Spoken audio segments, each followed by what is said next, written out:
5.4.1 प्रायोगिक प्रमाण the experimental proof. हाँ, बिल्कुल।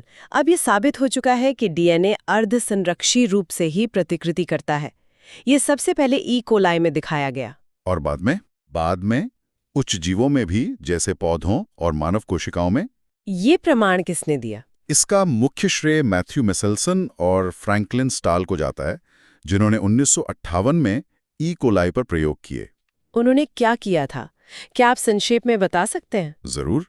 उन्होंने ई कोलाई को कई पीढ़ियों तक एक ऐसे माध्यम में उगाया जिसमें नाइट्रोजन का एकमात्र स्रोत 15NH4Cl था।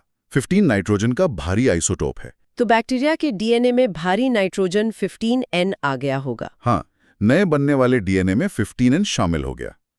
इस भारी डीएनए को सामान्य डीएनए, जिसमें 14N होता है, से घनत्व के आधार पर अलग किया जा सकता है, सेंट्रीफ्यूगेशन द्वारा सीजियम क्लोराइड CaCl ग्रेडियंट में। ठीक है, फिर उन्होंने इन 15N वाले बैक्टीरिया को सामान्य 14NH4Cl वाले माध्यम में डाल दिया, और जैसे जैसे कोशिकाएं विभाजित होती गईं, वे अलग अलग समय पर नमूने लेते गए और उनसे डीएनए निकालते गए। और उस डीएनए का घनत्व मापा। हाँ, CaCl ग्रेडियंट में सेंट्रीफ्यूज करके। परिणाम क्या रहे? परिणाम बहुत दिलचस्प है। जब उन्होंने बैक्टीरिया को 15N वाले माध्यम से 14N वाले माध्यम में डालने के 20 मिनट बाद, जो ई कोलाई की एक पीढ़ी का समय है, डीएनए निकाला, तो उस डीएनए का घनत्व ना तो भारी 15N था और न ही हल्का 14N, बल्कि दोनों के बीच का था, संकर या मध्यवर्ती। इसका मतलब हर डीएनए अणु में एक 15N वाला स्ट्रैंड था और एक नया बना 14N वाला स्ट्रैंड। बिल्कुल, अर्ध संरक्षी प्रतिकृति का सबूत। और जब 40 मिनट बाद, यानी 2 पीढ़ियों बाद डीएनए निकाला, तब उन्हें 2 तरह का डीएनए मिला। आधा तो वही मध्यवर्ती घनत्व वाला और आधा हल्के घनत्व वाला। ये भी अर्धसंरक्षी मॉडल से मेल खाता है। हाँ, ये प्रयोग अर्धसंरक्षी प्रतिकृति का एक ठोस प्रमाण था। क्या ऐसे ही प्रयोग यूकेरियोट्स पर भी हुए? जी हाँ, लगभग उसी समय 1958 में ही टेलर और उनके साथियों ने वीजिया फाबा बीन्स पौधे पर रेडियोधर्मी थाइमिडीन का उपयोग करके ऐसे ही प्रयोग किए। और उन्होंने क्या पाया? उन्होंने भी यही पाया कि यूकेरियोटिक गुणसूत्रों में भी डीएनए अर्धसंरक्षी रूप से ही प्रतिकृति करता है। चलिए, अब इस प्रतिकृति की प्रक्रिया के शामिल मशीनरी और एंजाइम को देखते हैं। 5.4.2 मशीनरी और enzyme. The machinery and the enzymes. जीवित कोशिकाओं में, जैसे ई कोलाई में, प्रतिकृति की प्रक्रिया के लिए कई उत्प्रेरकों यानी एंजाइमों की जरूरत होती है। मुख्य एंजाइम कौन सा है? मुख्य एंजाइम है डीएनए निर्भर डीएनए पॉलीमरेज। डीएनए निर्भर क्यों? क्योंकि ये डीएनए के टेम्पलेट का उपयोग करके ही नए डीऑक्सी न्यूक्लियोटाइड्स का बहुलकीकरण करता है। ये एंजाइम कितने कुशल होते हैं? बहुत ज्यादा कुशल।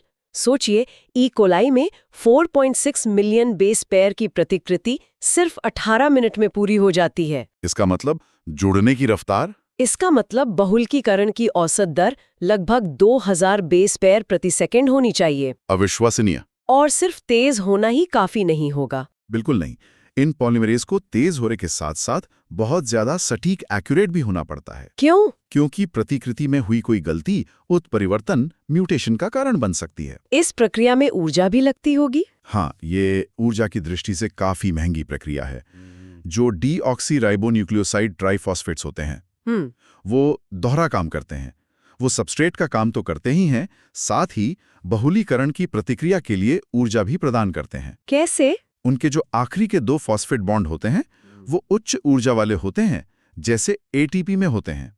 अच्छा, क्या डीएनए पॉलीमरेज के अलावा और भी एंजाइम चाहिए? हाँ, प्रतिकृति की प्रक्रिया को उच्च सटीकता के साथ पूरा करने के लिए कई और एंजाइमों की जरूरत होती है। और लंबे डीएनए अणुओं की प्रतिकृति कैसे होती है?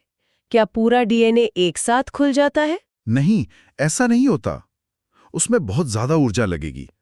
प्रतिकृति डीएनए हेलिक्स के एक छोटे से खुले हुए हिस्से में होती है, जिसे प्रतिकृति कांटा या रेप्लिकेशन फोक कहते हैं। डीएनए पॉलीमरेज किस दिशा में काम करता है? डीएनए निर्भर। डीएनए पॉलीमरेज केवल एक ही दिशा में, यानी 5' से 3' यानी 5 to 3 प्राइम दिशा में बहुलीकरण कर सकते हैं। ओह, इससे तो प्रतिकृति कांटे पर कुछ जटिलताएं आती होंगी। हाँ, आती हैं।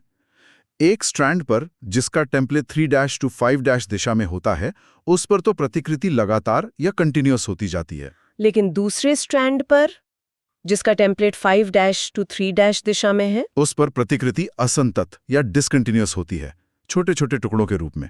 इन टुकड़ों को क्या कहते हैं? इन्हें ओकाज़ाकी खंड कहते हैं। बाद में इन असंतत रूप से बने टुकड़ों को एक और एंजाइम डीएनए लाइगेज जोड़ देता है। अच्छा, क्या प्रतिकृति डीएनए में कहीं से भी शुरू हो सकती है? नहीं, ऐसा नहीं है। डीएनए पॉलीमरेज खुद से प्रतिकृति शुरू नहीं कर सकते, और ये डीएनए में कहीं भी यादृच्छिक रूप से शुरू नहीं होती। तो कहाँ से शुरू होती है? ई कोलाई के डीएनए में एक निश्चित क्षेत्र होता है जहां से प्रतिकृति उत्पन्न होती है। ऐसे क्षेत्रों को प्रतिकृति का मूल, ओरिजिन ऑफ रेप्लिकेशन कहा जाता है। अच्छा, तो इसी वजह से रिकॉम्बिनेंट डीएनए टेक्नोलॉजी में वेक्टर की जरूरत पड़ती है? जी हाँ, अगर डीएनए के किसी टुकड़े को आगे बढ़ाना है तो उसे एक वेक्टर में डालना पड़ता है, क्योंकि वेक्टर ही प्रतिकृति का मूल, ओरिजिन ऑफ रेप्लिकेशन प्रदान करता है। यूकैरियोट्स में प्रतिकृति कब होती है? यूकैरियोट्स में डीएनए की प्रतिकृति कोशिका चक्र के एस चरण, एस फेज में होती है। और ये जरूरी है कि डीएनए प्रतिकृति और कोशिका विभाजन तालमेल में हो? हाँ, ये बहुत जरूरी है। अगर डीएनए प्रतिकृति के बाद कोशिका विभाजन में कोई गड़बड़ी हो जाए तो पॉलीप्लॉइडी हो सकती है, जो एक गुणसूत्रीय विसंगति है। ठीक है, ये थी प्रतिकृति के बाद। अब अगली प्रक्रिया पर आते हैं।